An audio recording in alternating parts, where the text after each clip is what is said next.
Do you love this podcast? Do you wish you could learn even more? Well, we have an online class bundle. Our online class bundle is comprised of 3 online classes: beautifying your home for less, styling your home, and the fundamentals of feng shui. Each one of those 3 classes is between 30 and 45 minutes long and chock filled with visuals and tips, things that will help you to style your own space or help out with other spaces. Additionally, with the pack of 3 classes, you get an autographed copy of my book, Affordable Interior Design.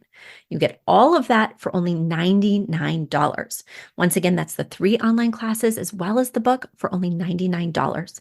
You just go to affordableinteriordesign.com/classes. Once again, affordableinteriordesign.com/classes to buy your bundle today.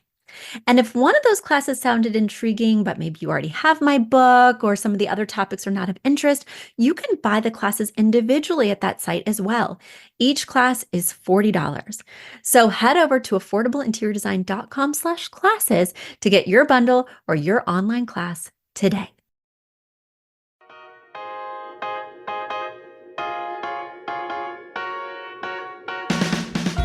You don't need a high-end designer or a lot of money to get a luxe look. Be your own interior designer.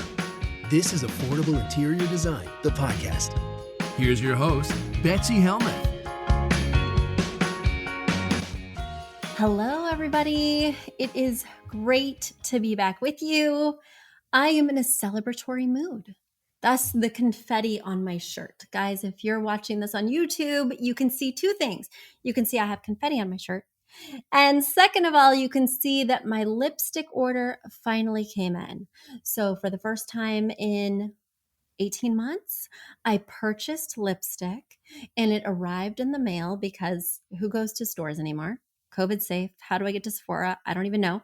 So it's all here. And now I look like I didn't just roll out of bed. I still didn't put on any makeup besides the lipstick, but that'll be next level. That's coming. You know, I'm slowly crawling out of this pandemic. It still feels like I'm under its thumb, but it's time to start looking like I'm not in the middle of a pandemic. All right.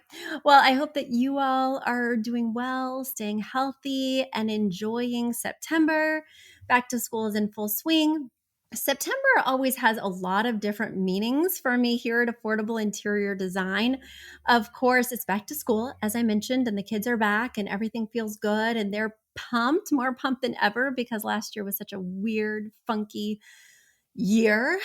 But the other great thing is that I have my anniversary. So I had my personal anniversary with my husband of 11 years, and it's still the pandemic. So we didn't get to do anything wild and crazy, but he did surprise me. He took me back to the hotel where we spent our wedding night. We were on the same floor overlooking the Manhattan skyline in Brooklyn. We went to my favorite restaurant in Park Slope, Aldi Law, and we just wandered around and had nowhere to go. Of course, we had to wake up early to get to my son's baseball game the next morning. But for one brief moment in time, we got to go back in time and relive 11 years. Because for those of you who are in long-term relationships, have been married, this is definitely the longest relationship I've ever been in. And it's work. Everybody says that. I know. But it really is work. So it's fun to celebrate the wins. Our anniversary happens to be on September 11th. So as someone who was in New York City on that day, September also holds a really sacred part of my heart, not just because it was the day I was married, even though it was many years after September 11th that we know from New York City. I was here in New York on that day, and it's part of what spurred me to become an interior designer. It's why I feel I'm so purpose-driven in interior design. In a nutshell, for those of you who haven't heard previous September 11th episodes, I was brand new to the city and I didn't know anyone. I worked at Planet Hollywood as a waitress. There were no tourists coming in. I lived with a folk singer in the East Village in a sublet, and I had no connections, no friends, 3 suitcases and a cat in a sublet. and I didn't even have ID with that address. So I couldn't even get below 14th Street to go to my sublet. I had just signed a lease for September 15th at a place in Times Square. So I wasn't quite in yet. I didn't have my own place. And the place I was to move into on September 15th was as wide as I was tall. I'm 5'7" actually, and it was only 5 feet wide and 10 feet long. So it was a very difficult time just with that alone. And then being in this new big city, which was very intimidating, and I didn't have any friends besides my cat. And then, of course, the devastation of September 11th. And, I didn't have a lot of financial resources. Nobody was coming to Planet Hollywood. I found myself wandering the streets every night and every day because I had no friends. And I just needed to be outside because I had no TV. The folk singer didn't have a TV, and I didn't have cable where I was moving. I didn't even have a TV because I only had 3 suitcases, as you recall. So I would wander New York City and wonder how I could help. The city that I had just arrived to was suddenly in major distress. What did I have to offer? I moved here to make paintings and be an actress, and how could I contribute? I had no experience in anything that could really help in that very moment. I didn't see a correlation between any of the skills I had and what I could give back to the city. So I wandered the streets and was just really depressed, sad, and scared. But I would look in people's windows and I would see that even in these really tony neighborhoods like the West Village, like Park Avenue, people were living in places where I knew the rent was high. I mean, my little place cost me $816 a month, and I couldn't even lay down without touching both walls. And they didn't have art on the walls. They didn't have good lighting. There would be like this blue fluorescent light that was casting a glow through the window. They didn't have window treatments, so I could see what they were up to, and I could see they didn't have art. And I thought, I wonder if there's a way that I could help them artistically. Maybe I could make paintings for their apartment. Maybe I could, I don't know. But just with every step, I was kind of putting out this energy saying, how can I help? Show me a way that I can help the city of New York. Show me how I can make an impact in New Yorkers' lives. Show me how I can make a difference when the whole world seems, so big and scary and daunting. And ultimately, that difference for me became interior design. And whenever I onboard somebody new here at Affordable Interior Design, whether it's an intern who just started with us last week, whether it's a salesperson who started with us 4 months ago, or whether it's a new designer who also started with us 4 months ago, I always tell them the story of September 11th because I want them to know how deep this passion goes. And if they don't feel in their capacity that they are making a difference to New Yorkers, then they're in the wrong place, because every day I wake up to make a difference in the lives of New Yorkers. And now I'm so grateful that I can say, with our virtual services and with people flying me to London and having all this fun, that I make a difference in people's lives worldwide. And that is why I wake up in the morning. Sure, I love throw pillows. Yes, I love a really comfortable crushed velvet duvet, but that's not why I come to work. I come to work to make a difference. And on those days when it's hard, on those days when there's invoicing and taxes, like this week I have sales tax due, and all this minutia that feels so heavy and so annoying and so not in alignment with my passions, I tap into the bigger vision of the company. And that keeps me going. And I want that to be the underbelly of everyone who works here, is that we are here to make a difference in people's lives. So there we go. That in a nutshell is what's going on with me. But turning September 11th on the other side and finding reason to celebrate, it's actually our 16th anniversary of being in business. And last year was Affordable Interior Design's 15th anniversary. And, we weren't able to have a party. We weren't able to get a cake. I wasn't able to even have the team over because coronavirus was just so scary and prevalent and And this year, again, I feel like I can't really celebrate this major accomplishment. Even to have a small business and come through coronavirus feels like a huge accomplishment. So I'm celebrating in a small way. It's me, my dog, and you, podcast listeners. I do want to get myself a cake, but I just don't want to let the moment go by, because maybe you feel this in your own life in some way, in some facet of your life, but it's really easy to get caught in the struggle and to not celebrate the wins, to miss the wins because you're so busy with the to-do list. I have a to-do list a mile long over there that I'm just not doing right now because I'm crossing the podcast off the to-do list. But you get so busy with all the stuff that has to happen, all the stuff that, isn't glamorous or fun or celebratory, that you forget to take a moment and celebrate. So that's what I'm doing with you guys here right now. Thank you for indulging me as I celebrate this win. And I want you to know that the podcast for the last 6 years and now really the Academy is my new way to make a difference in people's lives. Yes, I feel the huge ripple effect of my interior design business, but I realized that with a podcast, I could have an even bigger reach. And then with this academy, I could have an even more important reach, that I could allow people to realize their dreams in their everyday life, to become interior designers, to make a difference, to make income. So it goes beyond just my firm. I'm able to allow people to create their own firms and have their own impact in the communities where they are and to support their family, sustain their family. I'm just going to celebrate that right now. I wish I had cake. And now it's time for a quick commercial break. You've asked for it, and we have answered the call. For years, you've been saying, Betsy, you're talking about all these great design concepts, but we can't visualize them. You're describing the picture that the listener sent in of their problem, and we wish we could see that picture too. After all, a picture is worth 1,000 words, and I do my best to describe them, but there's nothing like seeing it for yourself. And that's why Affordable Interior Design, the podcast, now has a YouTube channel. Not only do we have a YouTube channel where you could see recordings and clips of these podcast episodes, we also have an Instagram, a Facebook, and so many other exciting things. You should check it out. Head over to affordableinteriordesign.com/links. Once again, affordableinteriordesign.com/LINKS. Links.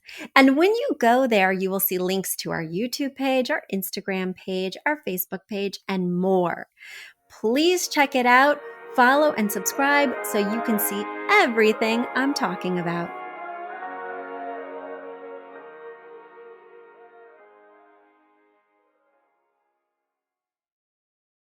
Well, I also want to celebrate that I get to help you guys. And helping you guys means answering your questions.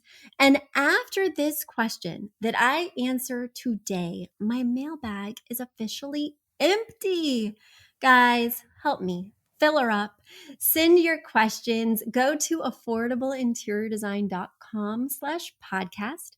Once again, that's affordableinteriordesign.com/podcast, and send me your questions.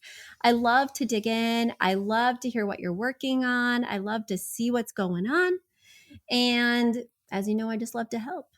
So I'm going to answer this question. And then depending on how long that takes, I'm going to wrap up with more personal info because, guys, if you don't send me questions, I just jibber jabber. As a podcast listener myself, I listen to oodles and oodles of podcasts. I just can't get enough. One of my favorite podcasts, The Struggle Bus, used to have this segment that was called Jibber Jabber. And it was my favorite part because I got to hear what the hosts were up to in their lives. And they took questions from listeners and took a deep dive into the letters they'd received. But I always waited to hear what Kate and Sally were up to. So hopefully you're enjoying my Jibber Jabber as much as I enjoyed theirs. But if you're not enjoying my Jibber Jabber, send in questions. Mama need content. Mama need content. All right, here we go. This question comes in from Griffin. And Griffin is writing from Charlotte, North Carolina. Hi, Betsy. We moved into our new home last week, and we are looking to paint the master bedroom and bathroom. Our 2-word phrase is cozy mid-century. We want a moody feel in our master suite. We've chosen the darkest green on the left for our bedroom and the blue-green on the bottom for our bathroom. I'm just not sure how to treat the ceiling in either of those rooms. I'm hesitant to keep it plain white, but my boyfriend has an issue with painting the entire thing dark green. What are your thoughts? First of all, thanks, Griffin, for writing in because you know I need my questions. And Griffin also happens to be a premium member, which I really appreciate and helps to sustain this podcast and keep us on the air. I just joined this new Facebook group. Let me see what it's called. It's called like MCM Interiors or something. And it's all mid-century modern furniture, inspiration, people who are moving into mid-century modern homes, people who are showing off the homes that they've decorated. Yes, it's called Mid-Century Modern Interiors. And I just love it because while I don't feel I have a signature style anymore, it's kind of a bummer, but the more homes I work on, the more spaces I design, the more I appreciate all the styles. And I feel that my personal style gets diluted and diluted and diluted. But as you guys know, my real personal style, if I had to dig down deep, if I had to think back to my 20s and what I really gravitated towards, what helped me to fall in love with interior design, it was mid-century modern. I love all things 60s. I love the Brady Bunch. I love mod. So 60s, 70s, graphic patterns, bold colors, jewel tones, walnut furniture, teak, all that stuff just rings my bell. And even though now it's buried with an appreciation of transitional, traditional, contemporary, modern, beachy, eclectic, boho, deep down inside, that little kernel, that little MCM gal is still in there and still maybe appreciates that style the most. But one thing I don't appreciate, and Griffin, I don't know how many of these episodes you've listened to, but if you've listened to enough, you've heard me say this, and I'm going to say it a little bit louder for your BF, right? Your boyfriend. But I don't like using the color green in any rooms where you see a lot of skin, whether it's a bathroom or a bedroom, because green is a very restful color. So that's a good choice for this area, right? That's why they call it a green room in acting, because it calms your nerves. You're used to seeing large swaths of green in nature, be it grass or treetops. So it can be soothing. But the problem with that color is it casts a pallor on your skin. So it makes you look like a sickly little Yoda. And I just don't like it in a place where, say, I'm going to be doing my makeup and I want to really get a sense of how I actually look. If it's just a powder room or something like that, doing a forest green or even a really deep teal can be gorgeous.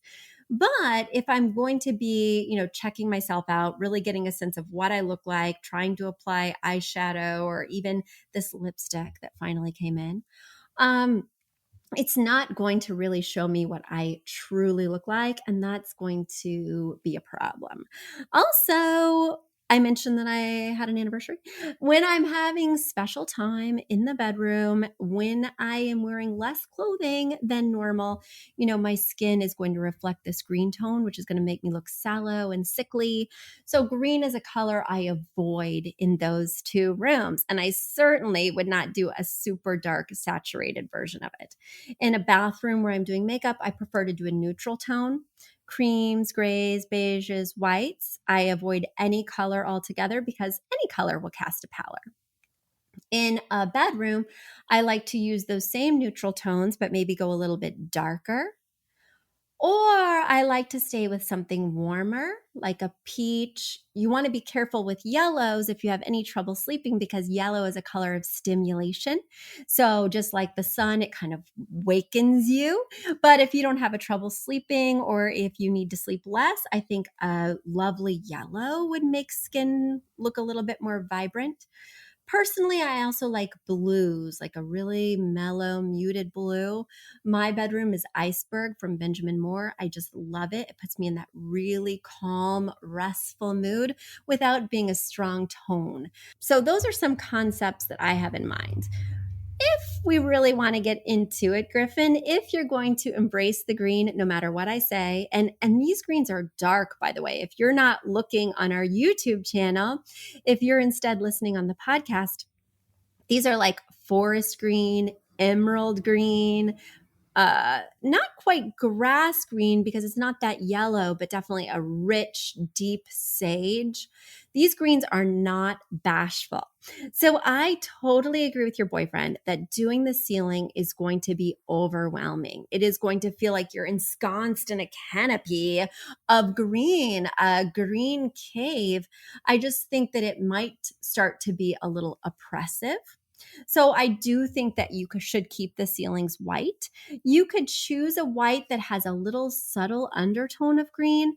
That be a nice way to kind of pick up things. Or, the best way to make green stand out is to use its complementary color.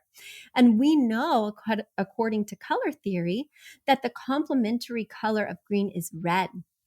So if you were to choose a white for the ceiling that has just a little bit of pink, it's really going to make that green pop. Whereas if you do choose a white that has a little bit of green, it's just going to emphasize how mellow it is and just really almost look like it's reflecting additional green. So those are just a few tips I have for you. But my number one tip, don't go green. Did that totally ruin your mojo? Are you rethinking everything, or are you just going to stop asking me questions, Griffin? I think you should let your boyfriend listen to this and tell me what he has to say about this. I am very curious to hear what you guys ultimately do in your MCM bed and bath. Well, guys, it has been wonderful talking to you yet again. Here's to another 16 years of affordable interior design. I will tell you that right now we are rebranding our company. Very, very soon, we're going to have a completely new name. Okay, well, a slightly new name, new colors, new logo, new everything. But I'll reveal all that in October. For now, I'm just going to say thank you for listening. There's much, much more to come. We've been around for 16 years, but we have lots of exciting developments underway that I can't wait to share with you as we move into year 17. And in year 17, I am getting a cake, darn it. All right, everyone. Have a wonderful week, and I'll talk to you again soon. Bye.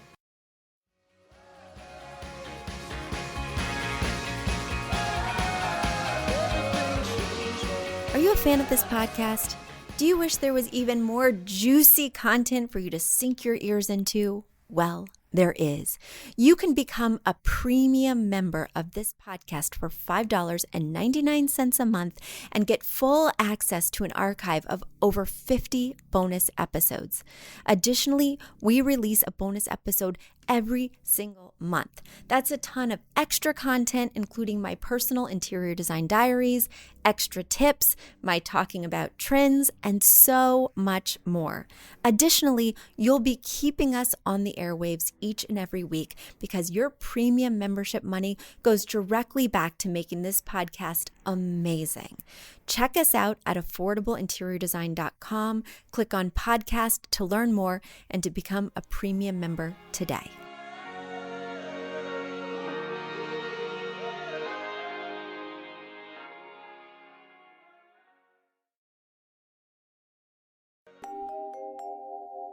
A big thank you to our amazing producer, Catherine Heller, to Aton and the MBCR House Band, and to Affordable Interior Design, the sponsor of this podcast and the premier place to get an amazing look on a budget. Check out affordableinteriordesign.com. If you guys love the show, the very best way to support us is by spreading the word. Tell your friends or write us an awesome review on iTunes. So until next week, guys, thanks so much for joining us, and I'll talk to you soon. Bye.